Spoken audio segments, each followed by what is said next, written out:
হযরত আলী রাদিয়াল্লাহু তাআলা আনহু বলেছেন, কোন বিপদে পতিত ব্যক্তি 1000 বার সূরা ফাতিহা পাঠ করলে ওই ব্যক্তির আর বিপদ থাকতে পারে না। সুবহানাল্লাহ। আমরা 1000 বার সূরা ফাতিহা পড়ব, একবারে পড়তে হবে না।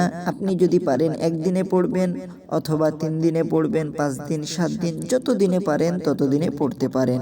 তবে মনে রাখতে হবে, যেই সময় সূরা ফাতিহার আমল শুরু করবেন, আমল শুরুর পূর্বে কয়েকবার দুরূদ শরীফ পাঠ করবেন, শেষে কয়েকবার দুরূদ শরীফ পাঠ করবেন। যেমন আপনি ফজরের পরে সূরা ফাতিহা 50 বার পাঠ করবেন। যখন শুরু করবেন তখন কয়েকবার দুরূদ শরীফ পড়ে নেবেন, আবার যখন 50 বার হয়ে যাবে কয়েকবার দুরূদ শরীফ পাঠ করে নেবেন।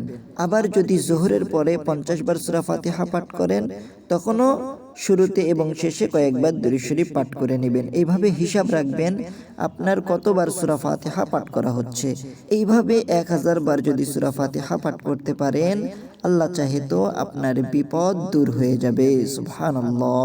সম্মানিত দর্শক ও শ্রোতা, আসুন আমরা সূরা ফাতিহা শুদ্ধ করে শিখে নেই, কেননা শুদ্ধ করে আমল না করলে ওই আমলে পরিপূর্ণ ফজিলত পাওয়া যাবে না।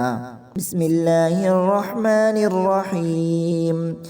আলহামদুলিল্লাহি রাব্বিল আলামিন, আর রহমানির রহিম, মালিকি ইয়াউমিদ্দিন, ইয়্যাকা না'বুদু ওয়া ইয়্যাকা নাস্তাঈন, ইহদিনাস সিরাতাল মুস্তাকিম, সিরাতাল লাযীনা আন'আমতা আলাইহিম গায়রিল মাগদুবি আলাইহিম ওয়ালাদ-দাল্লিন।